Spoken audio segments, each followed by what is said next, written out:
1번 오세훈 나에 대한 오해를 풀겠다. 자, 뭐 오해할 것도 없습니다만 그래도 오늘 인사 한마디 해주시죠. 우리 안방TV 시청자 여러분께. 네. 예, 반갑습니다.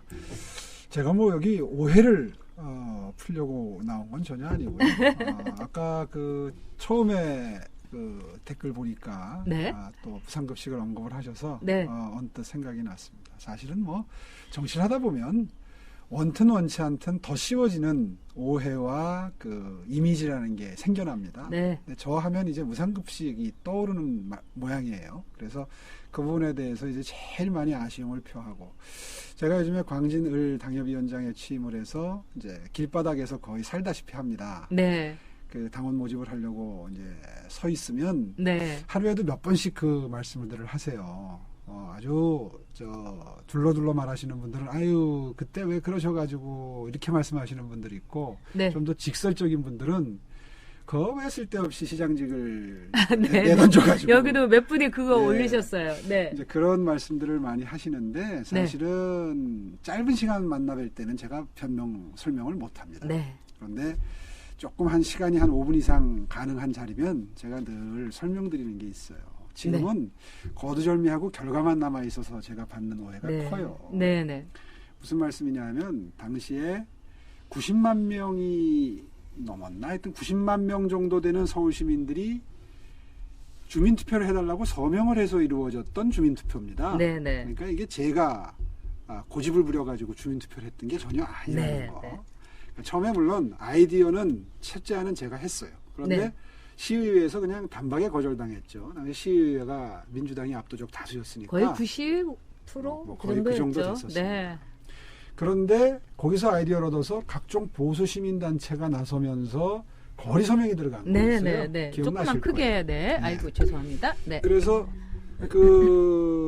지금 요즘에 제가 당원 모집하려고 서명을 받아보면 네. 당원 모집하는 데도 똑같이 주민등록번호 뒷자리가 들어가는데요. 네. 주민등록번호 뒷자리까지 다 쓴 서명이 90만 명이 돼야 그 주민투표가 성사가 되거든요. 네. 근데 서울 시내 도처에서 수십 군데에서 그런 서명운동이 자발적으로 벌어져서 1000만 서울시에서 네. 90만 명이 서명을 했다는 건요. 사실은 그 자체로 이미 유권자들의 의사표시는 전 끝났다고 생각합니다.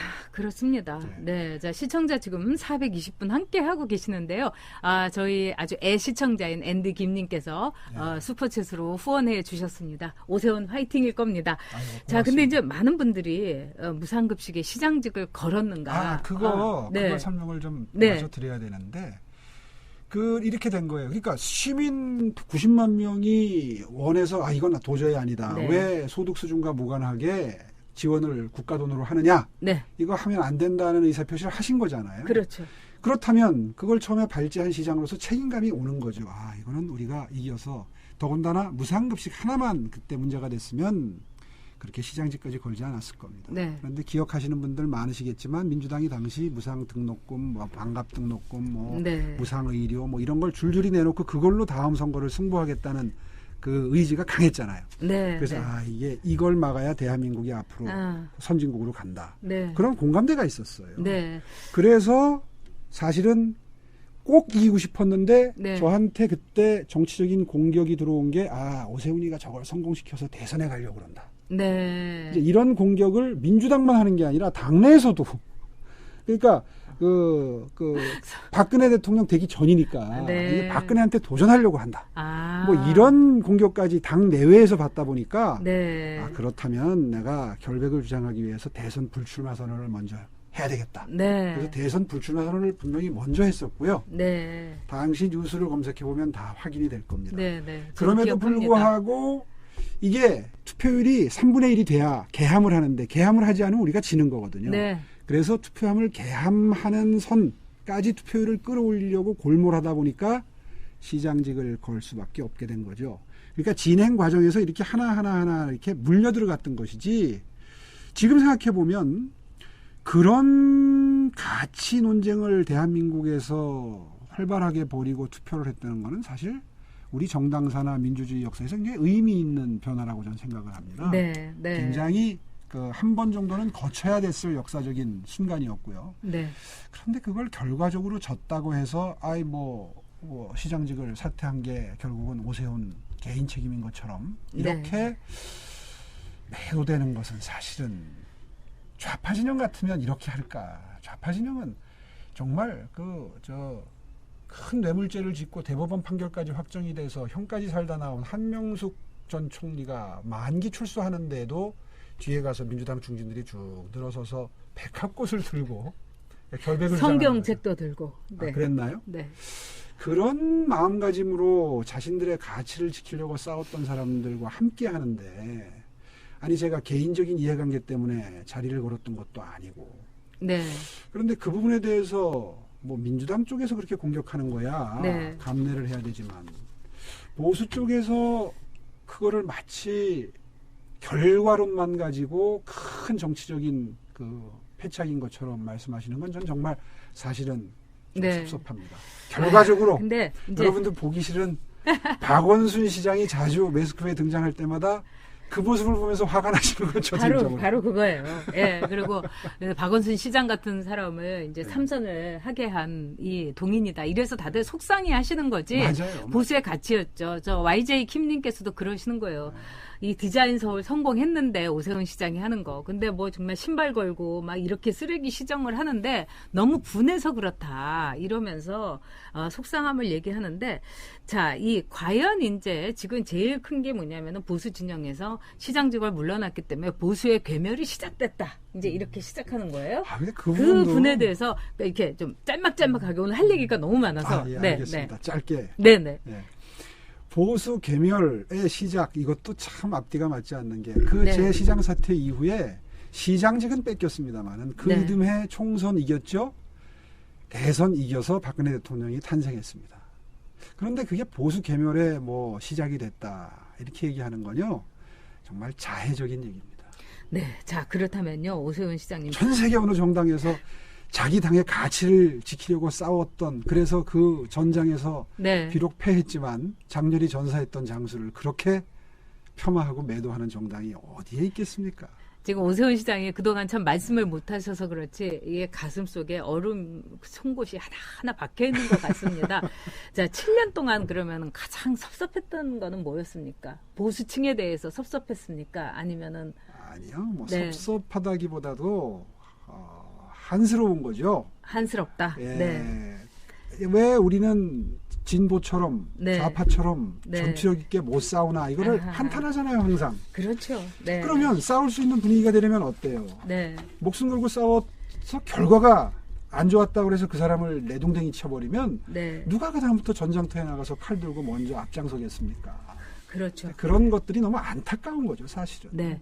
무상급식이라는 것은 보수의 가치에는 맞지 않죠. 정말 네. 이건 보수의 가치도 안 맞지만 국가의 미래를 생각하는 모든 분들의 가치에 맞지 않는 거. 이건 사실 포퓰리즘의 문제지 보수 진보의 문제도 아니거든요. 그렇습니다. 네. 그래서 사회주의의 어떤 기반이 굉장히 농후한 프랑스에서도 어떻게 보면은 이거는 그 부모의 수입에 따라서 다 하지 무조건 다 이렇게 주지 않거든요. 그렇죠. 그런 점에서 우리나라에서 이 무상급식의 논쟁은 좀 더 용감했어야 됐다, 이런 생각이 듭니다. 그리고 이제 지나놓고 지금 생각나는 건데요. 당시에 시장을 하면서 제가 네. 복지시장이라고 자부할 정도로 네. 이른바 열심히 하는 분들에게 더 큰 보상이 가는 서울형 복지 체계를 그물망 복지라고 그때 이름 붙였었는데 그걸 네. 완성해 놓고 1기를 마쳤는데 2기 시장에 들어오자마자 이런 일이 벌어져서 네. 만약에 그때 무상급식을 비롯한 이런 류의 무상으로 돈을 현금 살포를 하는 식의 복지가 보편화되면 제가 세웠던 그 바람직한 복지 체제가 전부 체계가 무너지는 거였어요. 네. 네. 사람들이 말이 쉬워서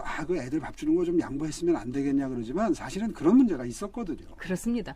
지금 여기 계신 분들이 뭐 김독강님, 뭐 자한당이 오세훈 시장 보호를 제대로 했어줘야 됐다. 그리고 세븐스타님 빨리 추미애 이겨서 재기해라.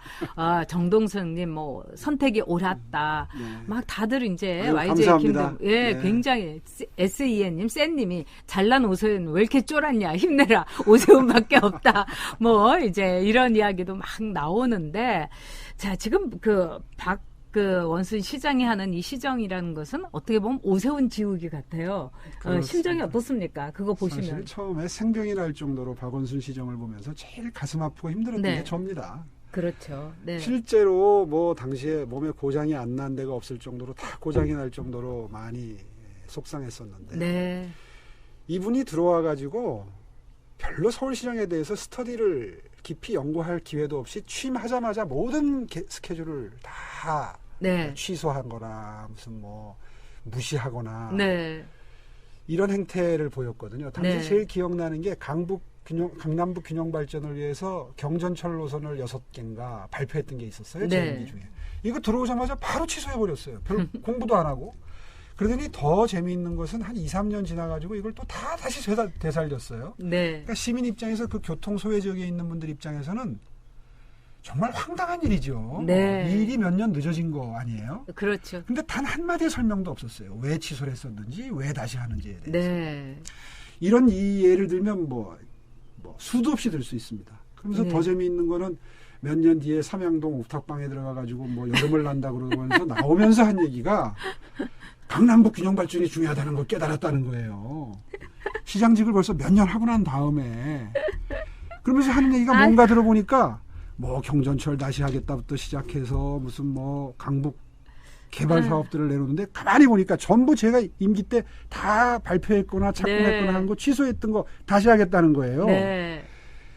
정말 황당했습니다 그때. 그렇죠. 한향기 님이 광진구 추미애 지역구라고 오세훈 시장님 꼭 당선돼 달라고 막 지금 내년 총선 최배리 님 승리를 꼭 빈다고. 네. 감사합니다. 예, 그랬는데 지금 이제 뭐 박원순 시장 오늘 뭐 어차피 개망신 당하지 않았으니까 자기가 추진했던 옥상옥에 시의회하고 거의 똑같은 뭐 네. 예산 밀어붙이려는 민주화위원회 이거 시의회에서 완전히 민주당이 거의 99% 차지하는데 거기서 완전히 쓸어버렸는데요. 너무 오래 해서 긴장이 네. 풀린 것 같아요. 긴장이 풀린 정도가 아니라 제가 보기에는 아직도 자기가 서울시장이 이게 꿈이냐 생시냐 이러고 있는 것 같습니다. 제가 보기에는 박원순 그 시장은요.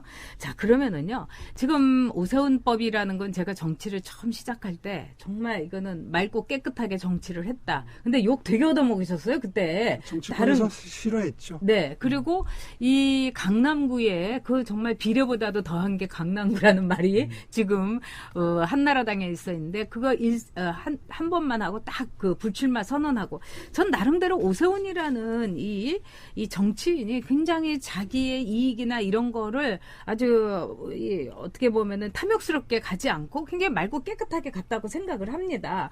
그런 점에서 이제 오해도 참 많은데 나 서울시장에서 이거는 잘했다. 세 가지만 딱 꼽아주세요. 네. 글쎄요. 세 가지. 많겠지만. 첫째는 맑아지고 깨끗해졌던 것을 혹시 기억하시는지 모르겠어요. 지금 미세먼지가 국가적인 관심사가 됐는데 맞아요.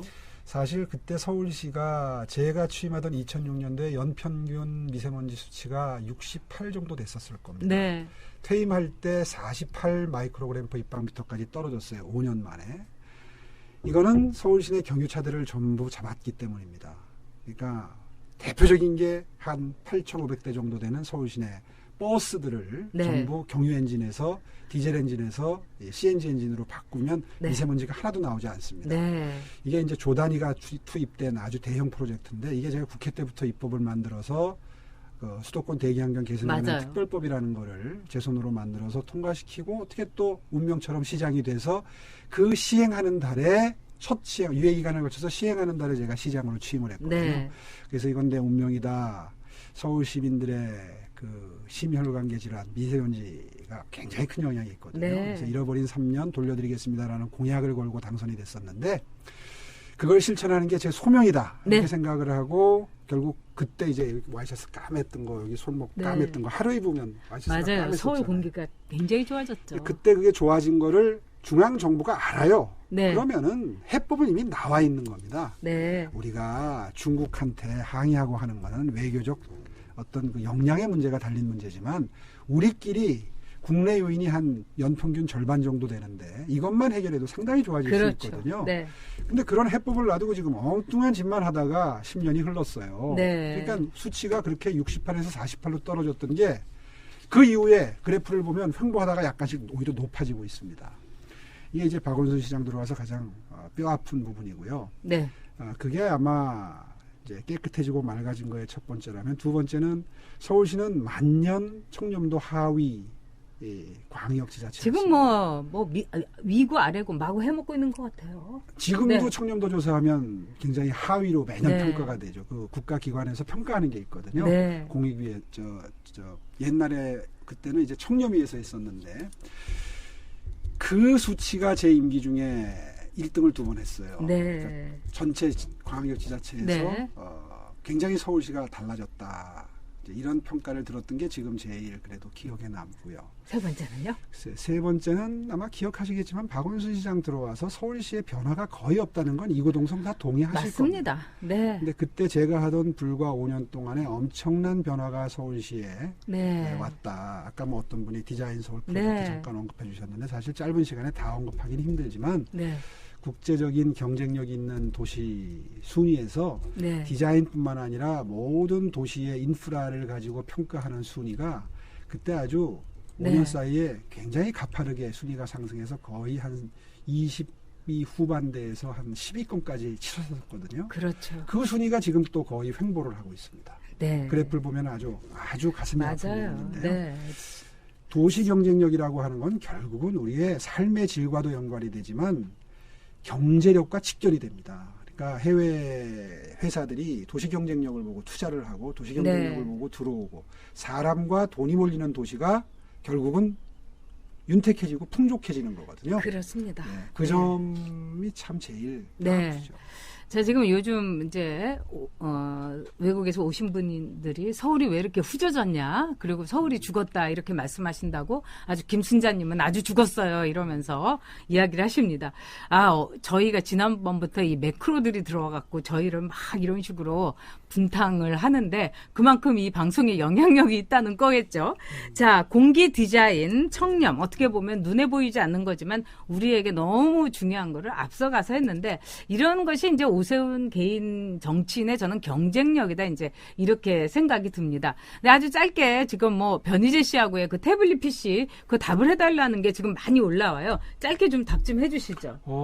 그참 네. 오해가 많은데요. 네. 그때 1심 판결을 언급한 것뿐입니다. 네. 어쨌든 지금 법원이 이 정부 들어서 그 인사를 통해서 검찰청이나 법원이나 사법부를 장악해 나간다는 우려가 많지만 네. 어쨌든 국가에서 유일하게 공신력을 가지고 판결을 하는 것이 법원이잖아요. 네. 근데 법원의 1심 판결이 그렇게 나왔었다. 네. 물론 항소심 판결과 대법원 판결을 기다려 봐야 되겠죠. 그러나 현 시점에서 1심 판결이 그렇게 나왔었다는 것을 언급을 했던 것인데 아마 변희재 씨 입장에서는 무죄를 다투고 있기 때문에 굉장히 저한테 섭섭하셨던 것 같아요. 네. 그 부분에 대해서는 편들어드리지 못한 거에 대해서는 정말 제 개인적으로도 모르는 사이도 아닌데 네. 정말 죄송하게 생각을 합니다만은 네. 네. 1심 판결이 이렇게 나왔다는 걸 언급을 했다고 해서 그게 그렇게 글쎄요. 지금 아마 그때 섭섭해서 그런 것 같아요. 그러니까 적당한 기회에 그냥 이렇게 좋게 얘기하시면, 왜냐하면 지금은 다 함께 가야 되고, 또 오세훈 시장님이 또 그렇게 무슨 특별히 작심하고 하신 것도 아니고, 오히려 그냥 자연스럽게 질문 나오다 보니까 그렇게 된 거니까. 질문을 받은 네. 상황에서 말씀을 드렸던 건데, 네. 하여튼 개인적으로 이렇게 한편에 서두르지 못한 거는 정말 제가 아쉽게 생각합니다. 네. 하여튼 변희재 씨가 하여튼 고생 변희재 씨 너무 혹시 많이 보고 했죠. 있으면 마음 네. 푸세요. 네, 마음 푸시라고. 네. 자, 지금 오세훈 시장의 그 나에 대한 이 오해 이러면서 오세훈 시장님이 이제 시작을 해주셨습니다.